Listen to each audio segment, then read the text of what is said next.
savent à quoi il sert réellement. Des témoins interloqués parlent de lumières étranges zébrant le ciel la nuit. De bruits effrayants produits par des engins supersoniques. Et même de rencontres avec des formes de vie inconnues sur Terre. Le gouvernement américain nie jusqu'à l'existence de cet endroit retranché du monde. Mais une équipe de spécialistes est bien décidée à découvrir la vérité. Que dissimule-t-on dans cet endroit? Qui protège-t-on? Et jusqu'où le gouvernement est-il prêt à aller pour garder le secret de la zone 51?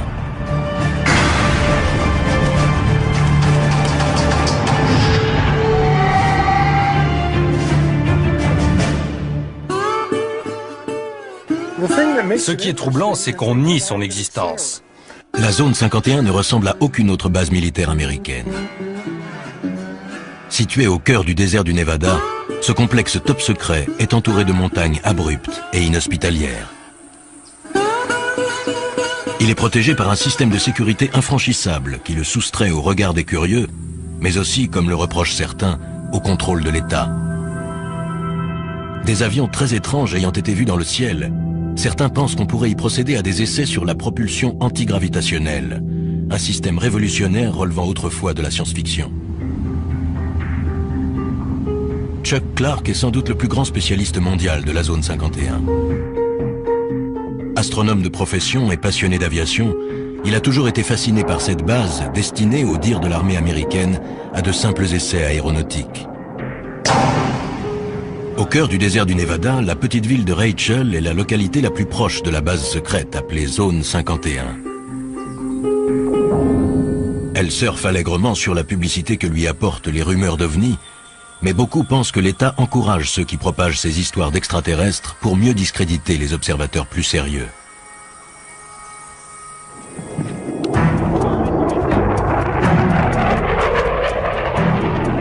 Chuck Clark s'est installé à Rachel pour surveiller et noter les moindres activités de la base. Aujourd'hui, il retrouve l'équipe d'experts qu'il a réunie pour tenter pendant 24 heures et en utilisant tous les moyens légaux possibles de mener l'enquête la plus complète jamais réalisée sur la véritable nature de cette base mythique. Leur mission, une journée et une nuit à l'affût du moindre indice, pour découvrir ce que l'État cache derrière les murs de la base militaire la plus protégée au monde.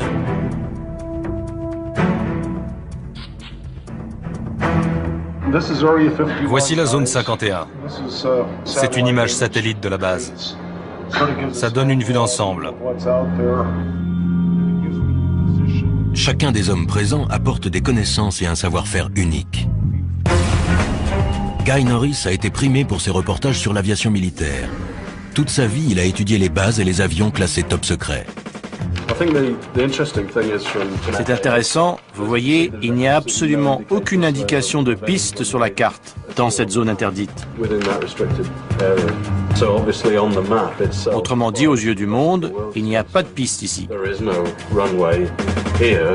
Même s'il est évident que la réalité est tout autre. Bob Grove, spécialiste en communication militaire, a étudié le SAS. Il y a plusieurs centaines de fréquences actives. Je vais les analyser et les écouter et voir si elles sont aussi actives qu'elles semblent l'être. Mike Johnson, détective privé, a déjà travaillé sur l'affaire. Les mesures de sécurité ne se limitent pas au fait d'avoir situé la base dans ce désert au fin fond de nulle part. Il sait que dans toute base militaire sous haute surveillance, les gardes sont fortement armés. Ici, ils sont prêts à faire feu sur les individus pénétrant sans autorisation.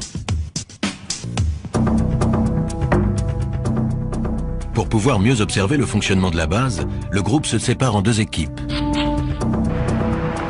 La première s'occupera de la surveillance électronique. Mike et Bob vont faire le tour de la base pour étudier de plus près son système de sécurité. Ils observeront les personnes qui les surveilleront et avec leur scanner radio, iront espionner la base par-delà les barbelés et les guérites des gardes. Deuxième équipe, surveillance visuelle. Chuck guidera Guy au sommet du mont Tikabou, le seul site offrant une vue sur la base que l'armée n'a pas investie. Chuck va pointer son télescope astronomique non sur les étoiles, mais sur la zone 51. Chuck est déjà allé là-haut des dizaines de fois pour photographier le site et ses opérations.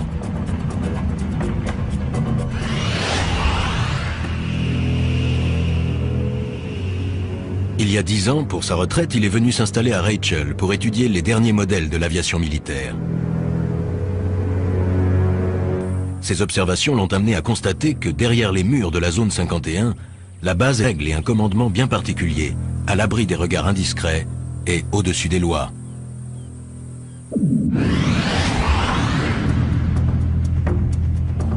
Chuck a découvert jusqu'où pouvaient aller les mesures de sécurité sur la zone. Un jour, alors qu'il marchait dans le désert, il est tombé sur ce qu'il croyait être les débris d'un avion. J'ai voulu sortir le truc du sable par curiosité et j'ai vu une antenne qui dépassait. J'ai dégagé le sable. C'était un émetteur relié à un détecteur placé dans une boîte en plastique. Chuck venait de découvrir un détecteur de mouvement, placé non pas dans la zone tampon sécurisée, mais à des kilomètres du périmètre de la base secrète, dans un espace public. Pour Chuck, ces détecteurs viennent s'ajouter à la longue liste de moyens mis en place par la base pour surveiller de près les faits et gestes d'innocents citoyens.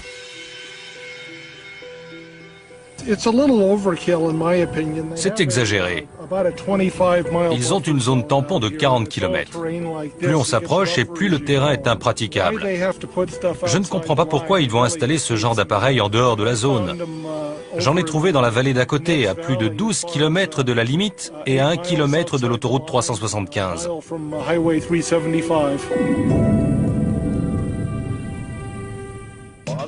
Bien décidé à dénoncer les agissements de l'armée, Chuck fait appel à un célèbre journaliste d'investigation, George Knapp. On a mis une demi-heure pour trouver le premier détecteur, 5 minutes pour le second. Voici l'émetteur. Et un peu plus loin, il y a le temporisateur. Il porte l'indication « propriété de l'État américain ».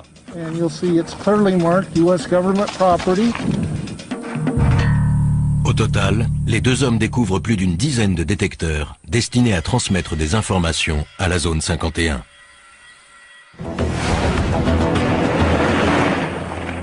Chuck Clark, astronome à la retraite qui connaît le désert comme sa poche, surveille de près la zone 51. Au moment de la diffusion de ce reportage, Chuck, lui, est déjà allé plus loin.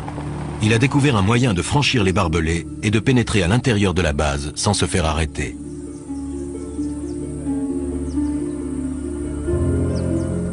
Mais pour cela, il doit parcourir 800 km jusqu'à Denver, dans le Colorado. Ce bâtiment d'allure banale renferme des technologies ultramodernes mises au point par les militaires qui dirigent la zone 51. Chuck peut désormais renverser la situation et espionner la base. En effet, la société Space Imaging possède et exploite ICONAS, le premier satellite commercial à haute résolution. Ce satellite met 98 minutes pour effectuer une révolution autour de la Terre, et les images aériennes qu'il fournit sont tellement précises qu'il peut isoler le bâtiment qui finance la zone 51, le Capitole. Chuck, pourquoi cet intérêt pour cette zone? Je me suis installé là-bas il y a 10 ans, et quand je n'observais pas les étoiles et le ciel, je pointais mon télescope sur la base. Ça doit leur plaire. Ils adorent. Les photos aériennes d'ICONAS permettent à l'équipe de Space Imaging de créer une réplique fidèle en 3D de la zone 51. L'État américain n'apprécie guère Chuck, mais il ne peut empêcher Space Imaging de lui offrir son premier aperçu de l'intérieur de la base ultra secrète. Ça alors. C'est la zone 51 reconstituée grâce aux images d'ICONAS. On peut la survoler à l'aide de ce logiciel. C'est fantastique. J'ai pris des photos de la façade de ces bâtiments, mais je n'avais jamais vu celui-là. On voit du sable sur la piste. Peut-être qu'un engin a atterri récemment dessus ou juste à côté. C'est peut-être aussi juste un trompe-l'œil. Ces gens sont retors. Il faut l'être pour diriger une base pareille. Ce serait bien leur genre. Ouais. Vous allez diffuser ça? Je suis un peu Little Brother surveillant Big Brother. À force d'être à l'affût de détails, on finit par comprendre des choses. C'est aussi sécurisé qu'on le dit et qu'on le voit à la télé? Sans doute plus encore. Ils ont installé des détecteurs à des kilomètres de la zone. Ils vous repèrent bien avant que vous n'approchiez de l'enceinte. Je ne vais pas disparaître après ça. Ça se pourrait. Une fois sa mission accomplie, Chuck reprend aussitôt la route, impatient de faire part de ses découvertes au reste de l'équipe. Mais pendant la zone 51, le gouvernement fédéral lançait déjà sa contre-attaque. Un coup dur attendait Chuck. Un ami m'a appelé. Le FBI était avec lui et m'a demandé ce que je fabriquais dans la zone 51. Il laissait sous-entendre que Chuck allait passer un mauvais quart d'heure.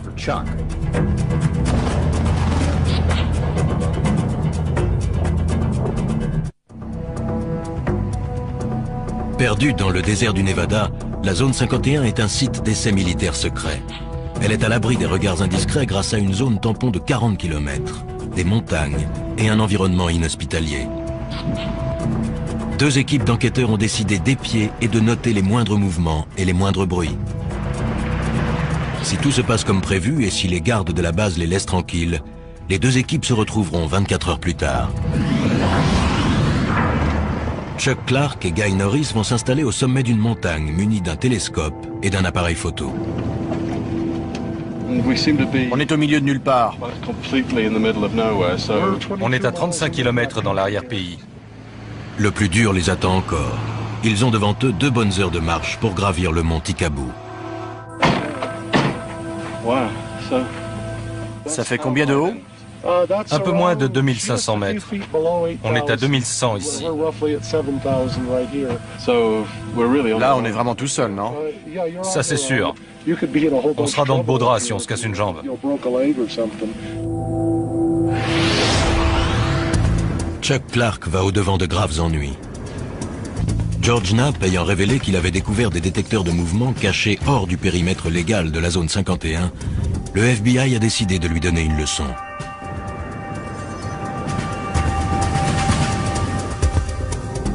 Alors qu'il se promenait dans le modèle 3D de la base secrète, la police fédérale a fait une descente à son domicile. Le FBI a confirmé qu'une perquisition avait eu lieu hier soir au domicile d'un observateur militaire dans la petite ville de Rachel, à proximité de la mystérieuse base militaire appelée Zone 51. Un reportage exclusif. La perquisition a été menée par une unité d'intervention antiterroriste. Le mandat est sous scellé et le FBI refuse de dire ce qui a été saisi au domicile de l'intéressé. Je passais par là en voiture et j'ai remarqué qu'il y avait des types devant la maison de Chuck. Bill Whiffen habite non loin de là. Il savait que Chuck était absent. Pensant tout d'abord qu'il s'agissait d'un cambriolage, il a saisi son appareil et a pris des photos. Les hommes et les femmes que l'on voit ici sont des membres de l'unité antiterroriste. Il y avait une dizaine de voitures et plus d'une dizaine de personnes. J'ai reconnu les insignes et le sigle FBI sur leur veste. Je les ai photographiés. Ils remplissaient des cartons et ils ont emporté un disque dur. Chuck arrive chez lui sans se douter de ce qu'il attend. Voyons voir.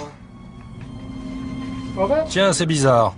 Chuck a perdu le fruit de son travail, mais il se sent aussi traqué dans son intimité et menacé. Le mandat et la liste du matériel confisqué ont été laissés sur la table de sa salle à manger. C'est juste un mandat de perquisition. Ils ont laissé une carte. Et l'inventaire, je suppose. Voyons ça. Mandat de perquisition de la Cour américaine. Unité antiterroriste du Nevada. Rien que ça. Chaque recoin de la maison a été soigneusement fouillé. Ils ont pris un tas de trucs. Des scanners, des radios.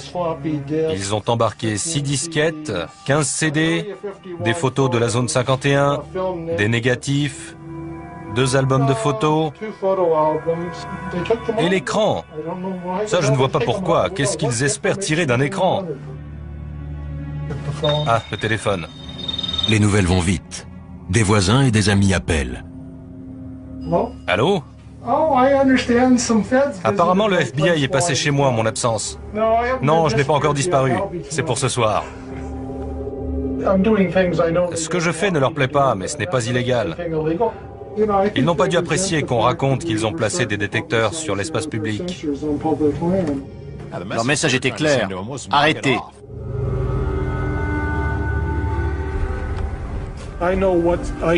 Je sais jusqu'où je peux me permettre d'aller légalement. Je pousse les limites, mais je ne les franchis pas.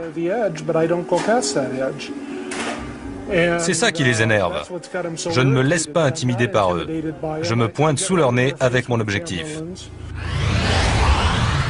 Conscient que l'État enquête sur Chuck, ses coéquipiers, le spécialiste de la sécurité Mike Johnson et l'expert en communication Bob Grove, poursuivent leur mission.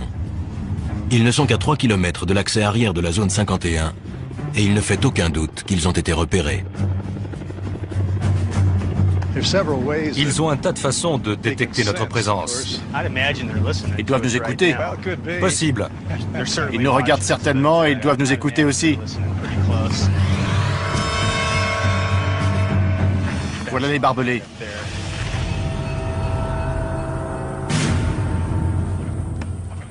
Les deux hommes décident de longer les barbelés sans quitter des yeux le bâtiment des gardes. Voyons ce qu'on va trouver. Il y a des détecteurs sur la clôture là-bas. La boîte blanche. C'est bien possible. Allons voir ça de plus près. Ils sont visiblement sous surveillance. J'irai pas plus loin. Oui, allons voir s'il y a quelque chose de l'autre côté de la route. À environ 100 mètres de distance, ils voient pour la première fois les forces de sécurité privées engagées pour protéger la zone 51. Sur la base, on les appelle les camos, à cause de leur tenue de camouflage beige. Bob et Mike aimeraient s'approcher, mais ils savent qu'un pas de trop compromettrait leur mission. Ce n'est pas le moment de prendre des risques. Je tiens pas à aller en prison. Mike et Bob opèrent un repli stratégique.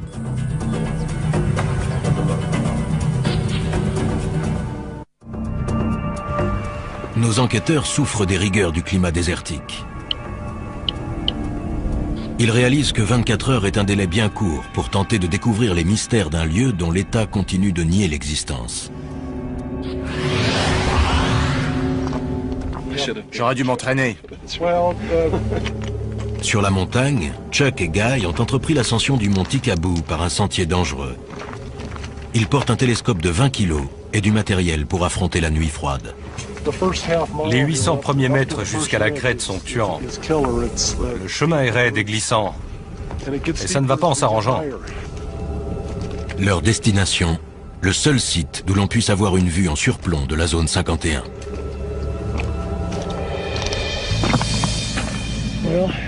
Nous voici au sommet. C'est vraiment spectaculaire.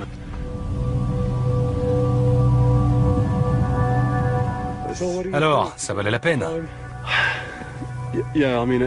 J'ai du mal à exprimer ce que ça me fait d'être là. C'est bizarre. On est là, sur la planète Terre, mais on a l'impression d'être à la lisière d'un autre monde. À travers la brume de chaleur, c'est bien un autre monde qu'on aperçoit. Un monde que l'État américain a cherché à soustraire au regard des curieux. Je vois des bâtiments qui brillent au soleil et j'aperçois une des pistes. C'est incroyable.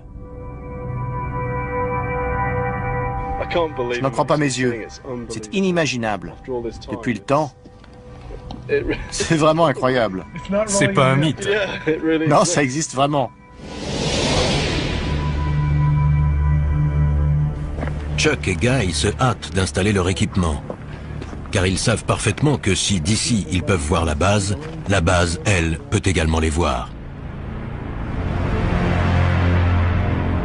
Ils sont à 40 km de la zone 51 et comptent sur le télescope de Chuck et son appareil photo avec téléobjectif pour espionner et consigner la moindre activité se déroulant là-bas. Avec le téléobjectif, l'image sera grossie jusqu'à 50 fois. Je vois. Les deux hommes savent que la base sert à tester des technologies modernes et ultra secrètes, dignes des récits de science-fiction. Sur ce qu'ils peuvent bien faire là-bas, on les soupçonne de plus en plus de travailler sur la propulsion antigravitationnelle.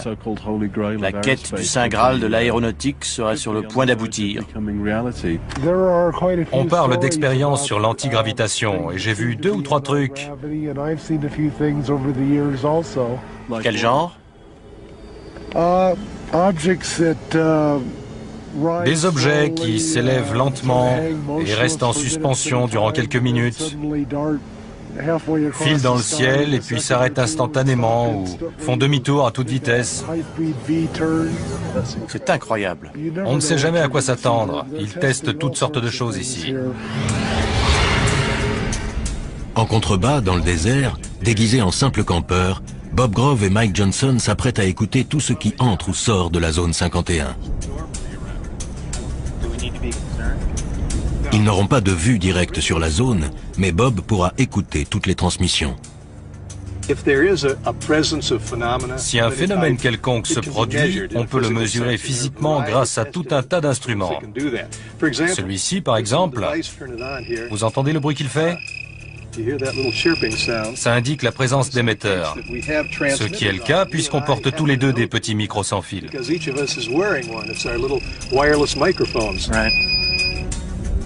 Une fois leurs instruments réglés, Bob et Mike se préparent à une longue nuit d'écoute.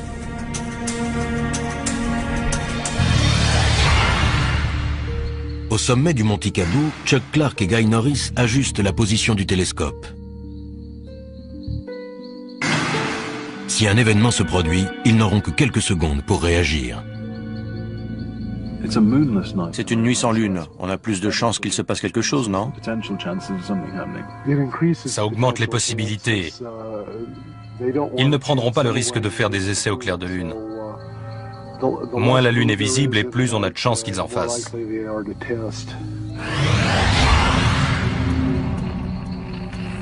Il est presque 2 heures du matin. Le spécialiste en électronique Bob Grove et l'expert en sécurité Mike Johnson ont établi leur camp juste en bordure de la base.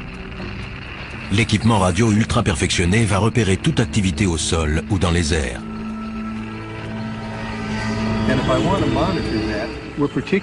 Ce qui nous intéresse particulièrement, ce sont les signaux émis dans cette gamme de fréquences, car c'est celle du gouvernement fédéral, de 160 à 170 MHz. Puis, un peu au-dessus, c'est celle de l'aviation militaire, de 225 à 400 MHz. Ils entendent tous les sons émis dans la zone 51.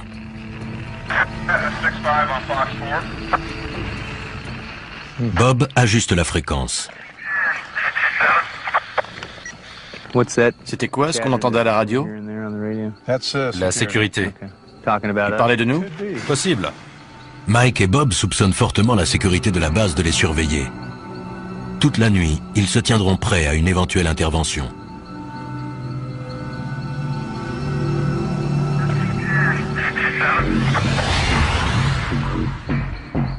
De leur côté, Chuck et Guy voient des lumières s'allumer.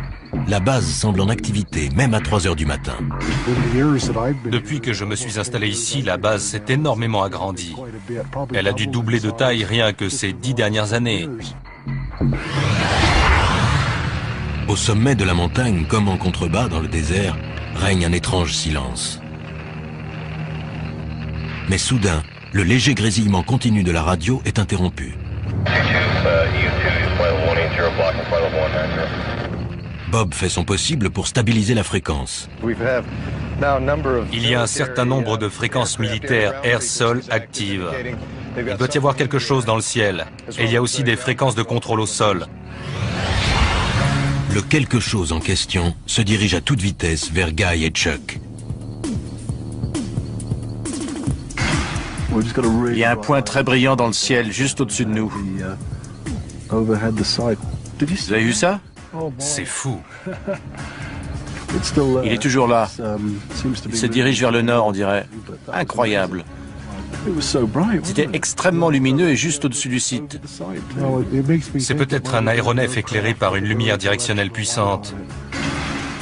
Guy espère que l'engin va repasser pour que Chuck puisse le photographier. Mais le ciel redevient soudainement silencieux au-dessus du site.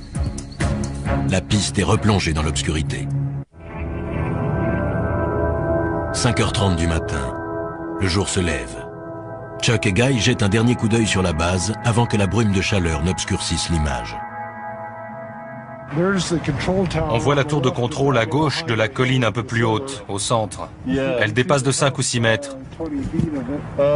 Oui, je vois. On dirait que les véhicules sont sur le côté gauche du nouveau taxiway.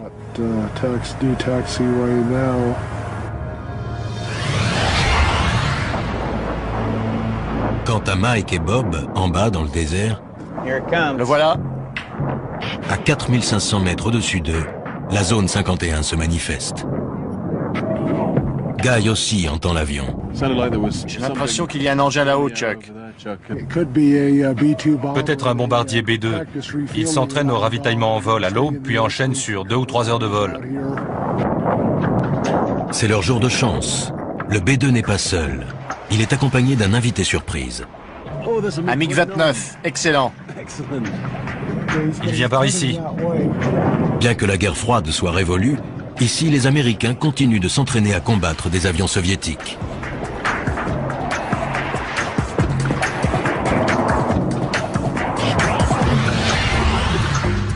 En contrebas, dans la vallée, Mike et Bob sont persuadés que la sécurité de la base les a épiés toute la nuit.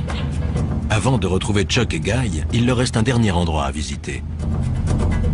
Si j'ai bien suivi les explications de Chuck, l'entrée principale était à une petite quinzaine de kilomètres, en direction de la colline. Alors qu'ils s'approchent de l'entrée principale, Mike aperçoit une chose surprenante dans son rétroviseur. Un véhicule arrive derrière eux à toute allure. Ses vitres sont teintées afin de protéger ou de dissimuler les passagers qu'ils transportent, des employés de la base qui se rendent à leur travail. La vache. Le car ne ralentit même pas. Il devait rouler à plus de 70 km à l'heure. Plus peut-être même. Il était pressé. Ouais. Pour préparer cette mission de 24 heures, Mike Johnson a passé des semaines dans des planques très inhabituelles. Son but, dénicher un employé qui, pour la première fois, accepte de parler de la vie sur la base. Pour un enquêteur comme moi, c'est ahurissant de voir à quel point le secret de ce complexe est bien gardé.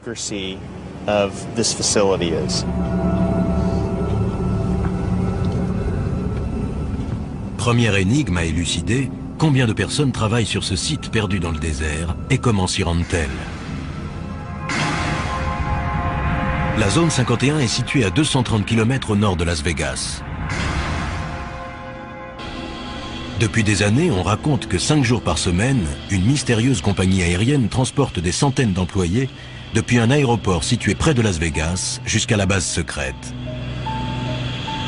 La compagnie s'appellerait Janet Air, J-A-N-E-T, ce qui signifierait en anglais « Just Another Non-Existent Terminal », encore un terminal qui n'existe pas. Quel que soit son nom, en tout cas, la compagnie existe bel et bien. Nous sommes à l'aéroport international McCarran. Le terminal Janet est situé à l'extrémité ouest. Ce site secret n'est qu'à quelques centaines de mètres du fameux strip de Las Vegas. Les seules indications sont les pancartes « Attention »,« Installation sous surveillance »,« Entrée non autorisée ». Il n'est écrit nulle part de quoi il s'agit. C'est ce qu'on appelle se cacher au vu et au su de tous. En observant les avions de Janet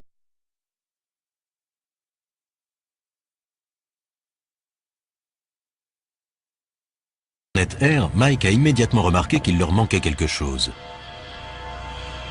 Ces appareils ne possèdent aucun signe distinctif, à part le numéro sur la queue.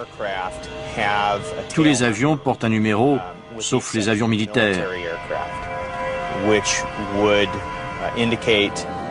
J'en déduis donc que ces engins appartiennent à une compagnie privée. Grâce à ses talents d'enquêteur, Mike a retrouvé le propriétaire de cette flotte, la société EG&G, un très gros fournisseur de l'État. Un vol Janet vient d'embarquer. L'avion s'est mis en position sur le tarmac et ne devrait pas tarder à décoller. En général, ces avions-là n'attendent pas très longtemps. Ils se présentent sur la piste et décollent en moins de 2.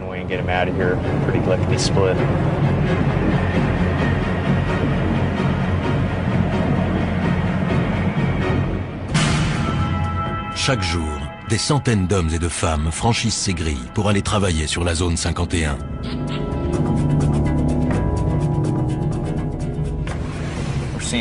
Une voiture s'approche. Le garde va sortir et le conducteur va présenter une pièce d'identité.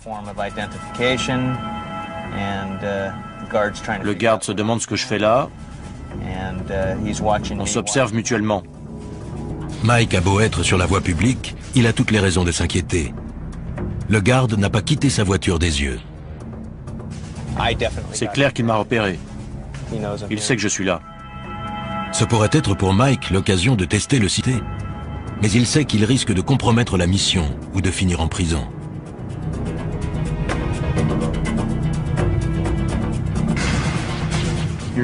Voilà le pick-up blanc des gardes. J'ai sur le dos la sécurité du terminal Janet et la police de Las Vegas.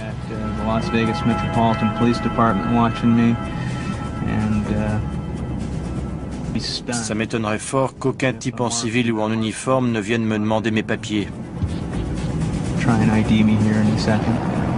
L'étau se resserre non seulement au sol, mais aussi dans les airs. Il y a un hélicoptère au-dessus de nous. Mike préfère battre en retraite. Il reviendra pour poursuivre son enquête lorsque les choses se seront calmées. Les 24 heures sont presque écoulées, mais Mike et Bob touchent au but. Je vois des panneaux orange à flanc de colline, là. D'après Chuck, ils marquent la limite. Il y a des équipements de surveillance là-haut, et la limite est juste là. Oui, on y est. Moi, j'irai pas plus loin. Ce modeste tronçon de route est l'un des lieux les plus surveillés de la planète.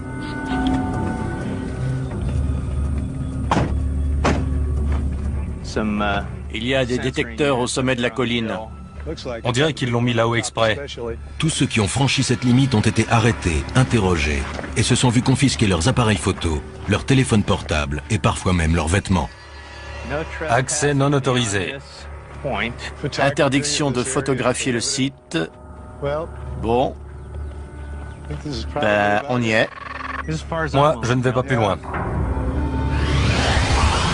Si des centaines de personnes travaillent sur la zone 51, pourquoi aucune d'elles n'a-t-elle jamais parlé?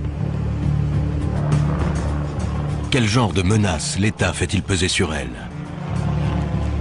Mike a réussi à découvrir l'adresse de certains des employés qui garent leur voiture dans l'aérogare sécurisé de Las Vegas avant de s'envoler vers la base ultra secrète. Il est temps pour lui de passer à l'étape suivante. Un 4x4 noir franchit les grilles de sortie. C'est peut-être la chance de sa vie. J'ai passé quelques jours en planque à observer ce qui se passait. Grâce à quelques recherches, j'ai réussi à retrouver le propriétaire du véhicule. C'est un employé du site d'essai. Mike est bien décidé à suivre cette personne qui pourra lui dévoiler les mystères de la zone 51. Il suit de près la voiture noire qui s'engage sur l'autoroute. Les événements prennent une tournure favorable. Plus cet individu s'éloignera des regards intimidants des gardes de la base, et plus il sera susceptible de parler. Je ne sais pas du tout quel moyen de pression l'employeur ou l'État utilise, mais les employés doivent vraiment être tenus au silence.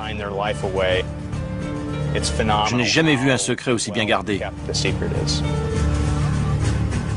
La circulation intense complique la poursuite, et l'espace d'un instant, Mike perd sa cible de vue.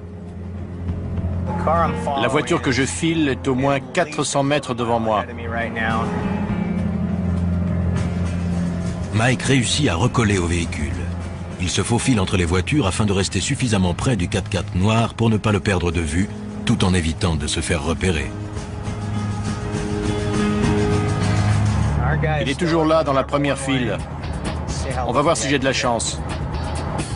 Le 4x4 quitte l'autoroute pour se diriger vers la ville et s'enfonce dans un paisible quartier de banlieue. On a affaire à des gens de la classe moyenne ou légèrement supérieure. Ce sont vos voisins, les parents du meilleur ami de vos enfants. C'est juste qu'ils ont un boulot ultra confidentiel. On va voir ce qui va se passer. Je vais frapper à la porte.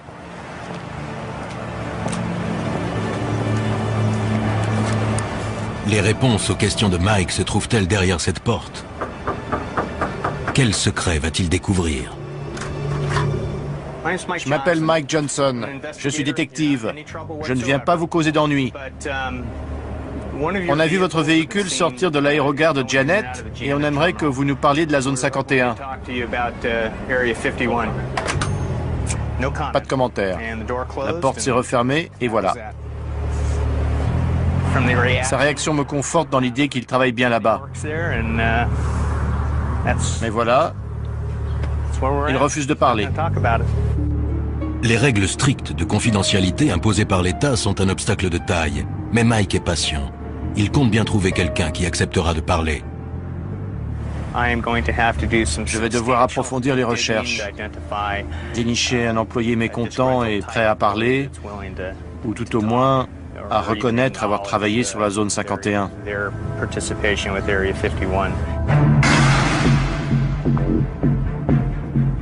De retour à Las Vegas, Mike Johnson semble bien parti pour trouver un employé de la zone 51. Un informateur lui a suggéré de se rendre dans cet hôtel tout à fait ordinaire. Si ces informations sont exactes, un ancien employé de la zone 51 l'attend à l'étage.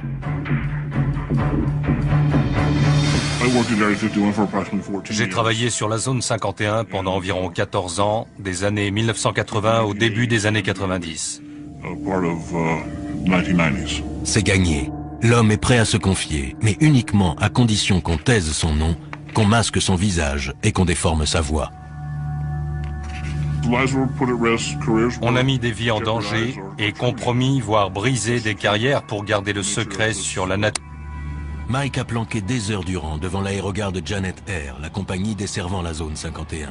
Cet homme l'empruntait 5 jours par semaine. Quand on arrivait, on garait son véhicule et on pénétrait dans le terminal, où nos affaires étaient fouillées. Il vérifiait qu'on ne transportait pas de magnétophone, d'appareils photo ou de choses de ce genre.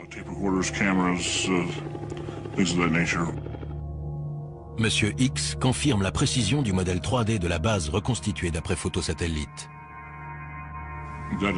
Oui, c'est tout à fait ça. Il explique qu'à l'intérieur de la base, la peur est omniprésente.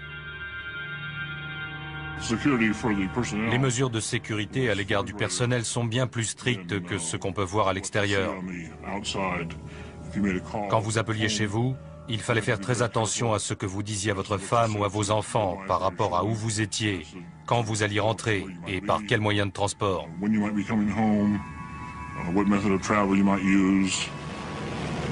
Quel genre de travail peut donc nécessiter une telle confidentialité? C'est une base d'essai d'appareils d'un nouveau genre, tout simplement. Les États-Unis montent des projets classés secrets pour une raison ou une autre, et les appareils sont testés et mis à l'épreuve sur ce site.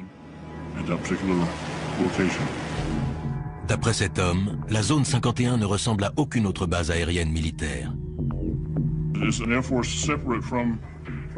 C'est une armée distincte de l'armée de l'air régulière.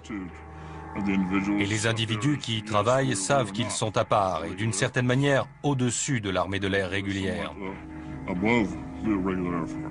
Il affirme que les personnes qui dirigent la zone 51 n'hésitent pas à mettre en danger la vie de leurs employés. Ils ont un pouvoir absolu et sont corrompus. Les individus qui dirigent le site fonctionnent comme les personnages d'Apocalypse Now. Ils n'ont aucun scrupule. Ils remplissent leur propre mission.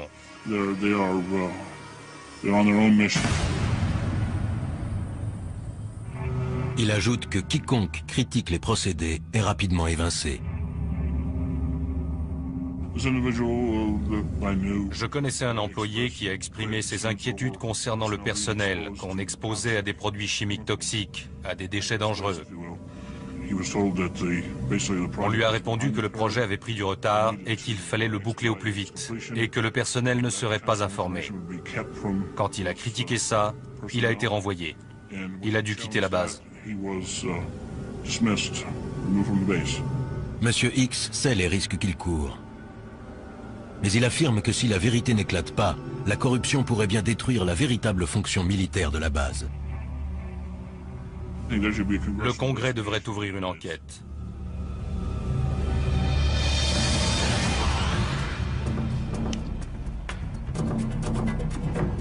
Sur le terrain, affamés et épuisés, Chuck et Guy vont devoir à présent affronter une descente raide et délicate. Ils ne seront sûrs d'avoir échappé à la sécurité qu'une fois arrivés sains et saufs au lieu de rendez-vous avec le reste de l'équipe.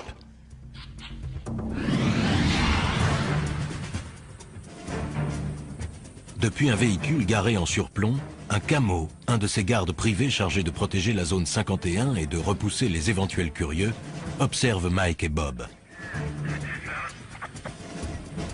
Et voilà, là, il prend son pied.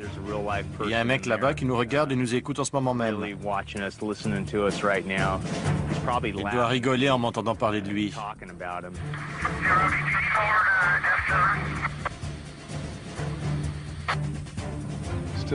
Toujours beaucoup d'activités sur la fréquence de la sécurité. On a vu tout ce qu'on avait à voir, j'irai pas plus loin. Inutile de tenter le diable.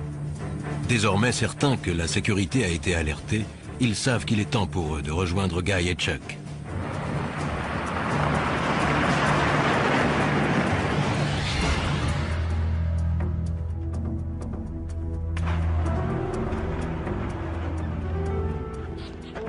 Salut. Vous êtes aussi fatigué que nous? Pire. L'enquête de ces hommes a prouvé que la base était en pleine activité. La radio crépitait, une mission se préparait. On avait une vue excellente de la base. C'était incroyable à une telle distance. Si ce qu'a rapporté Monsieur X est vrai, des hommes comme Chuck Clark et son équipe sont le seul espoir de voir un jour réformer une base militaire qui perd pied avec la réalité à cause d'un excès de confidentialité. Nous sommes la seule superpuissance encore en lice, et pourtant le mystère autour de la zone 51 s'est épaissi au lieu de décroître ces 2 dernières années. Pourquoi? Pourquoi les militaires entourent-ils la zone 51 d'un tel mystère? Est-ce pour protéger la sécurité nationale des États-Unis ou simplement pour couvrir des activités plus troubles? En tout état de cause, le gouvernement reste muet. Alors si vous passez un jour par le désert du Nevada, allez donc jusqu'à la zone 51 et regardez à travers les barbelés qui protègent le site. Car pour Chuck et ses amis, une chose est sûre, si vous cherchez des réponses, c'est là que se trouve la vérité.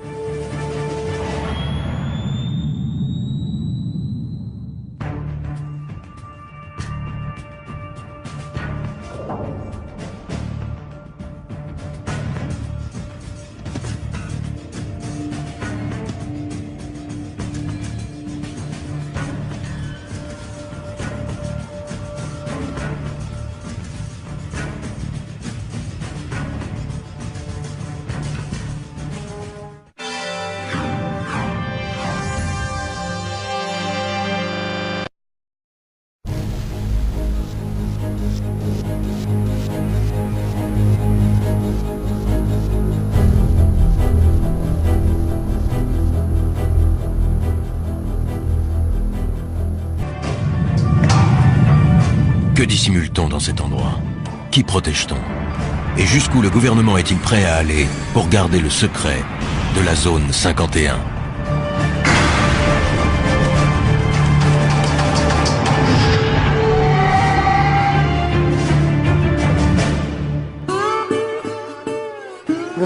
Ce qui est troublant, c'est qu'on nie son existence. La zone 51 ne ressemble à aucune autre base militaire américaine. Situé au cœur du désert du Nevada, ce complexe top secret est entouré de montagnes abruptes et inhospitalières. Il est protégé par un système de sécurité infranchissable qui le soustrait au regard des curieux, mais aussi, comme le reprochent certains, au contrôle de l'État.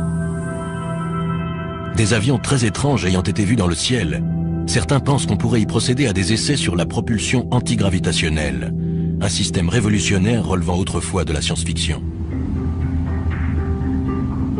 Chuck Clark est sans doute le plus grand spécialiste mondial de la zone 51. Astronome de profession et passionné d'aviation, il a toujours été fasciné par cette base destinée, au dire de l'armée américaine, à de simples essais aéronautiques. Au cœur du désert du Nevada, la petite ville de Rachel est la localité la plus proche de la base secrète appelée Zone 51. Elle surfe allègrement sur la publicité que lui apportent les rumeurs d'OVNI, mais beaucoup pensent que l'État encourage ceux qui propagent ces histoires d'extraterrestres pour mieux discréditer les observateurs plus sérieux.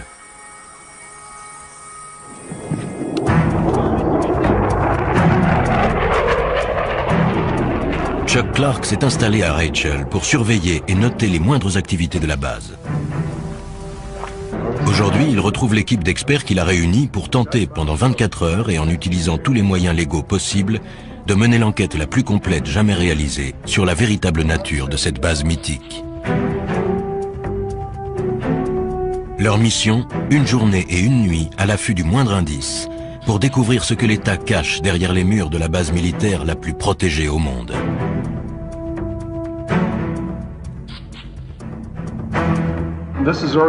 Voici la zone 51. C'est une image satellite de la base. Ça donne une vue d'ensemble. Chacun des hommes présents apporte des connaissances et un savoir-faire unique. Guy Norris a été primé pour ses reportages sur l'aviation militaire. Toute sa vie, il a étudié les bases et les avions classés top secret. C'est intéressant, vous voyez, il n'y a absolument aucune indication de piste sur la carte dans cette zone interdite. Autrement dit, aux yeux du monde, il n'y a pas de piste ici. Phénomène quelconque se produit, on peut le mesurer physiquement grâce à tout un tas d'instruments. Celui-ci, par exemple, vous entendez le bruit qu'il fait ? Ça indique la présence d'émetteurs, ce qui est le cas puisqu'on porte tous les deux des petits micros sans fil.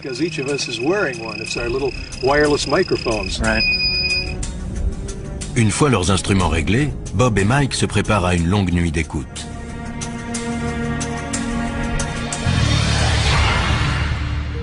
Au sommet du Mont Ticaboo, Chuck Clark et Guy Norris ajustent la position du télescope.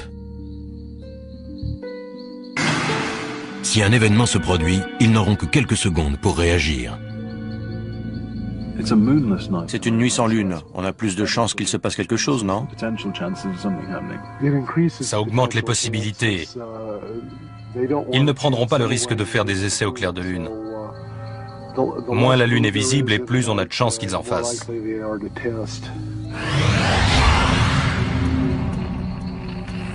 Il est presque 2 heures du matin.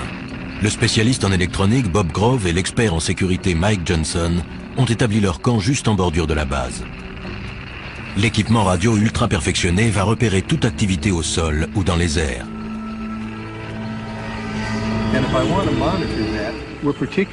Ce qui nous intéresse particulièrement, ce sont les signaux émis dans cette gamme de fréquences, car c'est celle du gouvernement fédéral, de 160 à 170 MHz.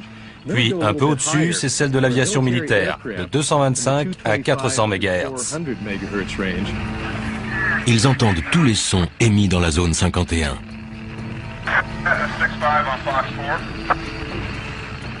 Bob ajuste la fréquence. C'était quoi ce qu'on entendait à la radio? La sécurité. Il parlait de nous? Possible.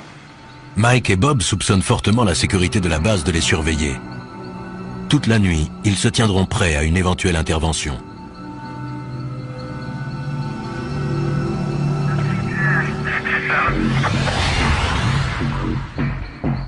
De leur côté, Chuck et Guy voient des lumières s'allumer. La base semble en activité, même à 3 heures du matin. Depuis que je me suis installé ici, la base s'est énormément agrandie. Elle a dû doubler de taille rien que ces 10 dernières années. Au sommet de la montagne, comme en contrebas dans le désert, règne un étrange silence. Mais soudain, le léger grésillement continu de la radio est interrompu. Bob fait son possible pour stabiliser la fréquence. Il y a un certain nombre de fréquences militaires air-sol actuelles et le ciel. Je pointais mon télescope sur la base. Ça doit leur plaire. Ils adorent. Les photos aériennes d'ICONAS permettent à l'équipe de Space Imaging de créer une réplique fidèle en 3D de la zone 51. L'État américain n'apprécie guère Chuck, mais il ne peut empêcher Space Imaging de lui offrir son premier aperçu de l'intérieur de la base ultra secrète. Ça alors. C'est la zone 51 reconstituée grâce aux images d'ICONAS. On peut la survoler à l'aide de ce logiciel. C'est fantastique. J'ai pris des photos de la façade de ces bâtiments, mais je n'avais jamais vu celui-là. On voit du sable sur la piste. Peut-être qu'un engin a atterri récemment dessus ou juste à côté. C'est peut-être aussi juste un trompe-l'œil. Ces gens sont retors. Il faut l'être pour diriger une base pareille. Ce serait bien leur genre. Ouais. Vous allez diffuser ça? Je suis un peu Little Brother surveillant Big Brother. À force d'être à l'affût de détails, on finit par comprendre des choses. C'est aussi sécurisé qu'on le dit et qu'on le voit à la télé? Sans doute plus encore. Ils ont installé des détecteurs à des kilomètres de la zone. Ils vous repèrent bien avant que vous n'approchiez de l'enceinte. Je ne vais pas disparaître après ça. Ça se pourrait. Une fois sa mission accomplie, Chuck reprend aussitôt la route, impatient de faire part de ses découvertes au reste de l'équipe. Mais pendant la zone 51, le gouvernement fédéral lançait déjà sa contre-attaque. Un coup dur attendait Chuck. Un ami m'a appelé. Le FBI était avec lui et m'a demandé ce que je fabriquais dans la zone 51. Il laissait sous-entendre que Chuck allait passer un mauvais quart d'heure.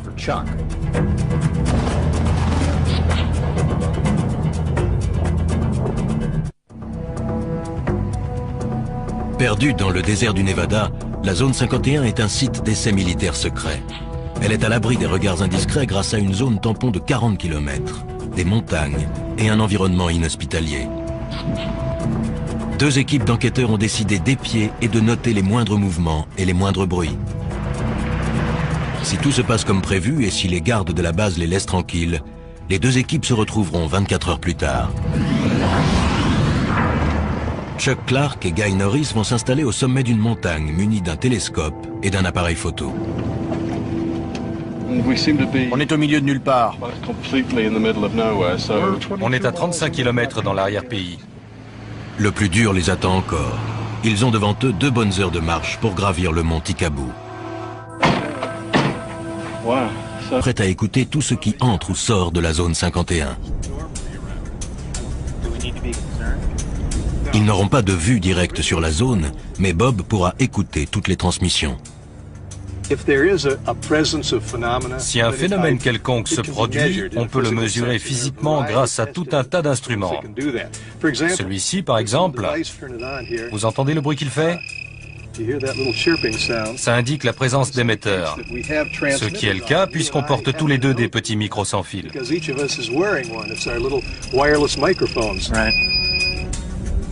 Une fois leurs instruments réglés, Bob et Mike se préparent à une longue nuit d'écoute.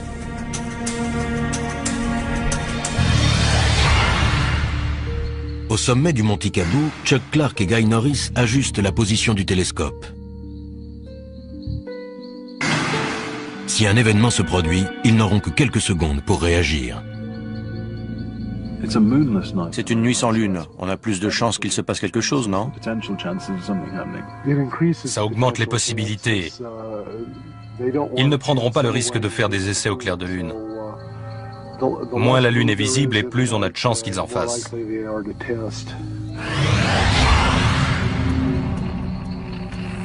Il est presque 2 heures du matin.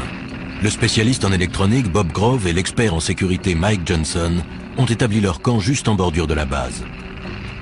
L'équipement radio ultra perfectionné va repérer toute activité au sol ou dans les airs.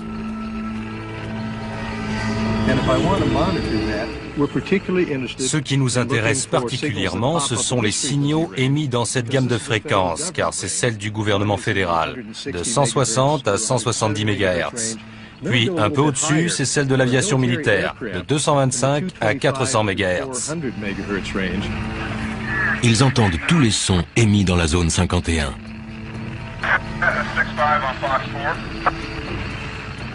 Bob ajuste la fréquence. C'était quoi ce qu'on entendait à la radio? La sécurité. Il parlait de nous? Possible. Mike et Bob soupçonnent fortement la sécurité de la base de les surveiller. Toute la nuit, ils se tiendront prêts à une éventuelle intervention.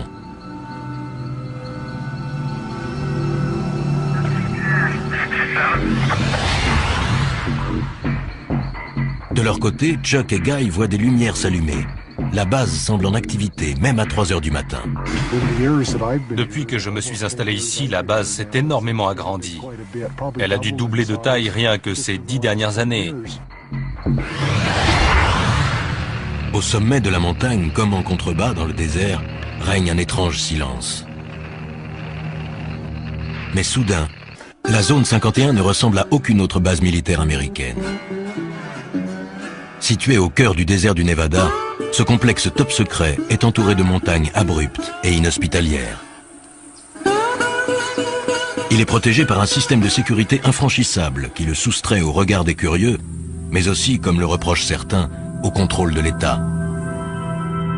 Des avions très étranges ayant été vus dans le ciel, certains pensent qu'on pourrait y procéder à des essais sur la propulsion antigravitationnelle, un système révolutionnaire relevant autrefois de la science-fiction.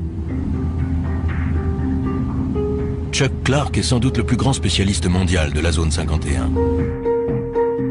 Astronome de profession et passionné d'aviation, il a toujours été fasciné par cette base destinée, au dire de l'armée américaine, à de simples essais aéronautiques.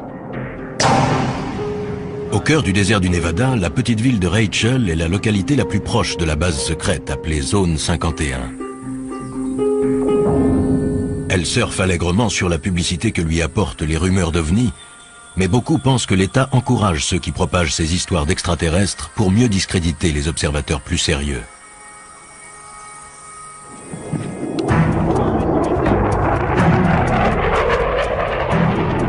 Chuck Clark s'est installé à Rachel pour surveiller et noter les moindres activités de la base.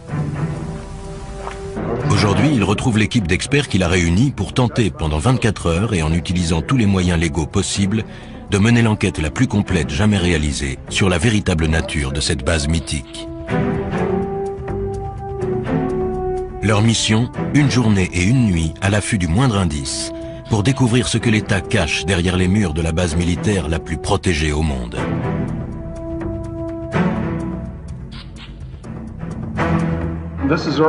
Voici la zone 51. C'est une image satellite de la base. Ça donne une vue d'ensemble. Chacun des hommes présents apporte des connaissances et un savoir-faire unique. Guy Norris a été primé pour ses reportages sur l'aviation militaire. Toute sa vie, il a étudié les bases et les avions classés top secret. C'est intéressant, vous voyez, il n'y a absolument aucune indication de piste sur la carte dans cette zone interdite. Autrement dit, aux yeux du monde, il n'y a pas de piste ici. Même s'il est évident que la réalité est tout autre. Bob Grove, spécialiste en communication militaire, a étudié le SAZ. Il y a plusieurs centaines de fréquences actives. Je vais les analyser et les écouter et voir si elles sont aussi actives qu'elles semblent l'être. Mike Johnson, détective privé, a déjà travaillé sur l'affaire. Il est toujours là, dans la première file. On va voir si j'ai de la chance. Le 4x4 quitte l'autoroute pour se diriger vers la ville et s'enfonce dans un paisible quartier de banlieue. On a affaire à des gens de la classe moyenne ou légèrement supérieure. Ce sont vos voisins, les parents du meilleur ami de vos enfants. C'est juste qu'ils ont un boulot ultra confidentiel. On va voir ce qui va se passer. Je vais frapper à la porte.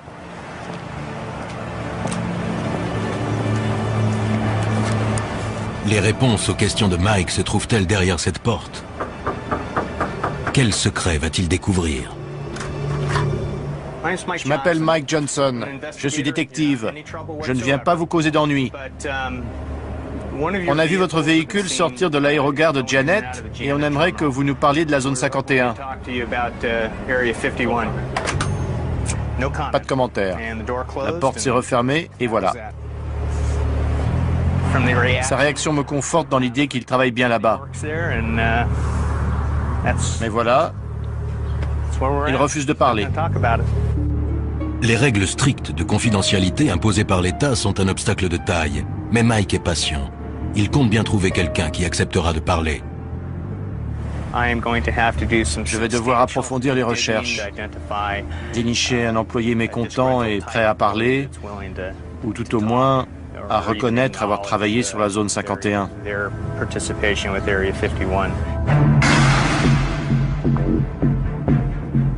De retour à Las Vegas, Mike Johnson semble bien parti pour trouver un employé de la zone 51. Un informateur lui a suggéré de se rendre dans cet hôtel tout à fait ordinaire. Si ces informations sont exactes, un ancien employé de la zone 51 l'attend à l'étage.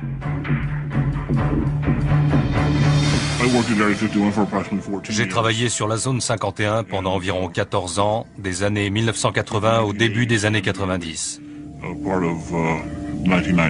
C'est gagné. L'homme est prêt à se confier, mais uniquement à condition qu'on taise son nom, qu'on masque son visage et qu'on déforme sa voix. On a mis des vies en danger et compromis, voire brisé des carrières pour garder le secret sur la nature. Mike a planqué des heures durant devant l'aérogare de Janet Air, la compagnie desservant la zone 51. Cet homme l'empruntait 5 jours par semaine. Quand on arrivait, on garait son véhicule et on pénétrait dans le terminal, où nos affaires étaient fouillées. Il vérifiait qu'on ne transportait pas de magnétophone, d'appareils photo ou de choses de ce genre. Ça fait combien de haut? Un peu moins de 2500 mètres. On est à 2100 ici. Là, on est vraiment tout seul, non? Ça, c'est sûr. On sera dans le beau drap si on se casse une jambe. Chuck Clark va au-devant de graves ennuis. George Knapp ayant révélé qu'il avait découvert des détecteurs de mouvement cachés hors du périmètre légal de la zone 51, le FBI a décidé de lui donner une leçon.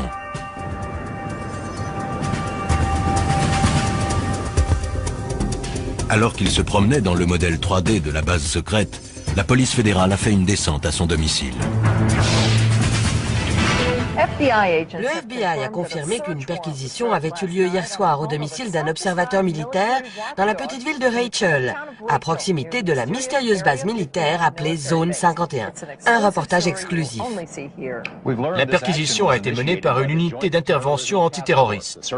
Le mandat est sous scellé et le FBI refuse de dire ce qui a été saisi au domicile de l'intéressé.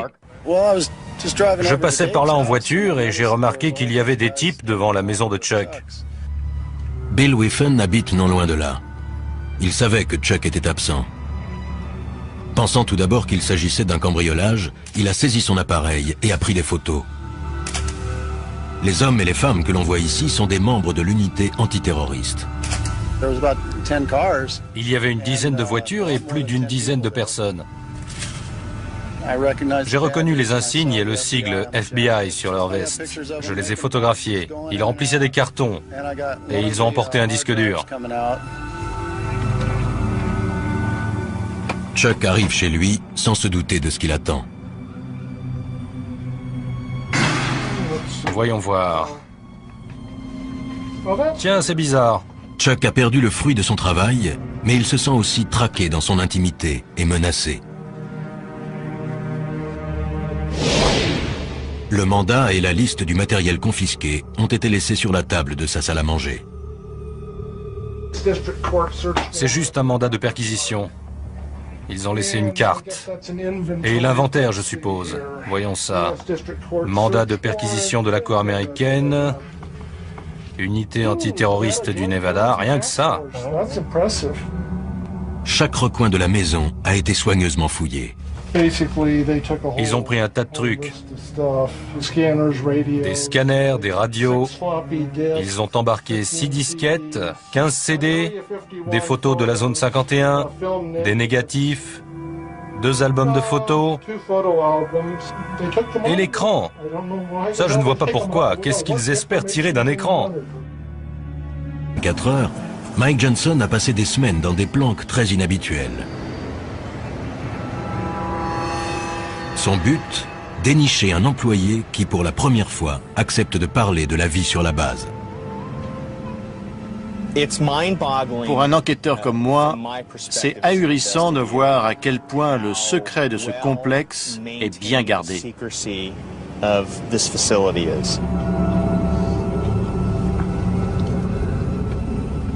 Première énigme à élucider, combien de personnes travaillent sur ce site perdu dans le désert et comment s'y rendent-elles? La zone 51 est située à 230 km au nord de Las Vegas. Depuis des années, on raconte que 5 jours par semaine, une mystérieuse compagnie aérienne transporte des centaines d'employés depuis un aéroport situé près de Las Vegas jusqu'à la base secrète. La compagnie s'appellerait Janet Air, J-A-N-E-T, ce qui signifierait en anglais « Just Another Non-Existent Terminal », encore un terminal qui n'existe pas. Quel que soit son nom, en tout cas, la compagnie existe bel et bien. Nous sommes à l'aéroport international McCarran. Le terminal Janet est situé à l'extrémité ouest. Ce site secret n'est qu'à quelques centaines de mètres du fameux strip de Las Vegas. Les seules indications sont les pancartes « Attention »,« Installation sous surveillance »,« Entrée non autorisée ». Il n'est écrit nulle part de quoi il s'agit. C'est ce qu'on appelle se cacher au vu et au su de tous. En observant les avions de Janet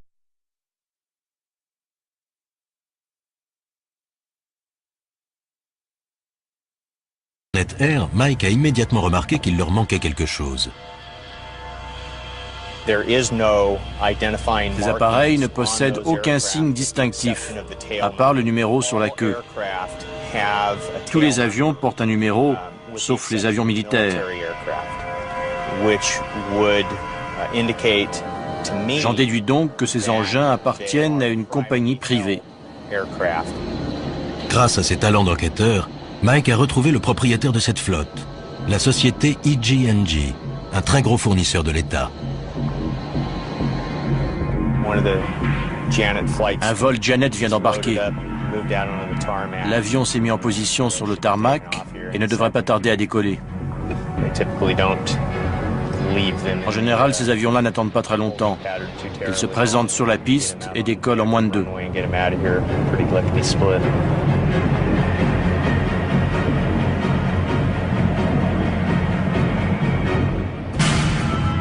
Chaque jour, des centaines d'hommes et de femmes franchissent Yeux du monde, il n'y a pas de piste ici.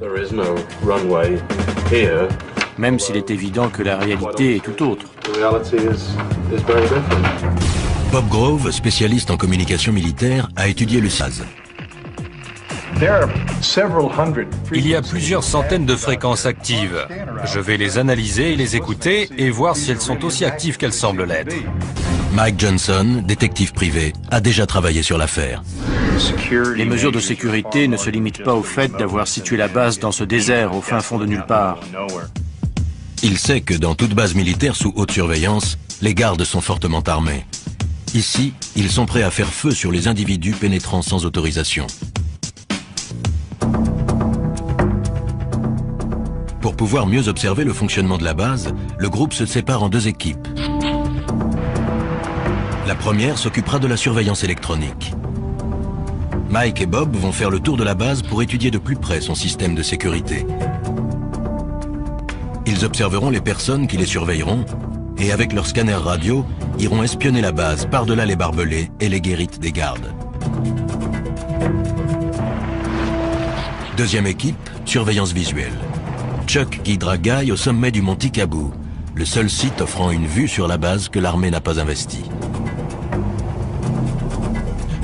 Chuck va pointer son télescope astronomique non sur les étoiles, mais sur la zone 51. Chuck est déjà allé là-haut des dizaines de fois pour photographier le site et ses opérations.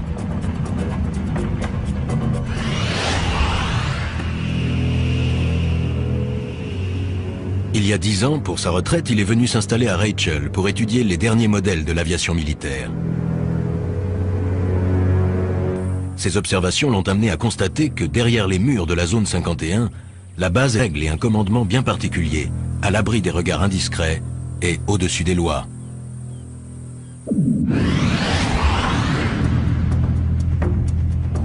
Chuck a découvert jusqu'où pouvaient aller les mesures de sécurité sur la zone. Un jour, alors qu'il marchait dans le désert, il est tombé sur ce qu'il croyait être les débris d'un avion. J'ai voulu sortir le truc du sable par curiosité et j'ai vu une antenne qui dépassait. J'ai dégagé le sable. C'était un émetteur relié à un détecteur placé dans une boîte en plastique. Chuck venait de découvrir un détecteur de mouvement, placé non pas dans la zone tampon sécurisée, mais à des kilomètres du périmètre de la base secrète, dans un espace public. Pour Chuck, ces détecteurs viennent s'ajouter à la longue liste de moyens mis en place par la base pour surveiller de près les faits et gestes d'innocents citoyens. L'autoroute est l'un des lieux les plus surveillés de la planète.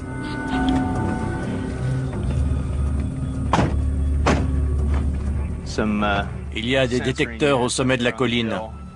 On dirait qu'ils l'ont mis là-haut exprès. Tous ceux qui ont franchi cette limite ont été arrêtés, interrogés et se sont vus confisquer leurs appareils photo, leurs téléphones portables et parfois même leurs vêtements. Accès non autorisé. Interdiction de photographier le site. Bon. Ben, on y est. Moi, je ne vais pas plus loin.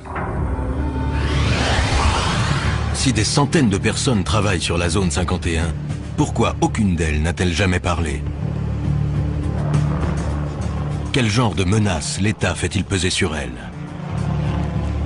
Mike a réussi à découvrir l'adresse de certains des employés qui garent leur voiture dans l'aérogare sécurisé de Las Vegas avant de s'envoler vers la base ultra secrète. Il est temps pour lui de passer à l'étape suivante. Un 4x4 noir franchit les grilles de sortie. C'est peut-être la chance de sa vie. J'ai passé quelques jours en planque à observer ce qui se passait. Grâce à quelques recherches, j'ai réussi à retrouver le propriétaire du véhicule. C'est un employé du site d'essai. Mike est bien décidé à suivre cette personne qui pourra lui dévoiler les mystères de la zone 51. Il suit de près la voiture noire qui s'engage sur l'autoroute. Les événements prennent une tournure favorable. Plus cet individu s'éloignera des regards intimidants des gardes de la base, et plus il sera susceptible de parler. Je ne sais pas du tout quel moyen de pression l'employeur ou l'État utilise, mais les employés doivent vraiment être tenus au silence. Je n'ai jamais vu un secret aussi bien gardé. La circulation intense complique la poursuite, et l'espace d'un instant, Mike perd sa cible de vue. La voiture que je file est au moins 400 mètres devant moi. Mike réussit à recoller au véhicule.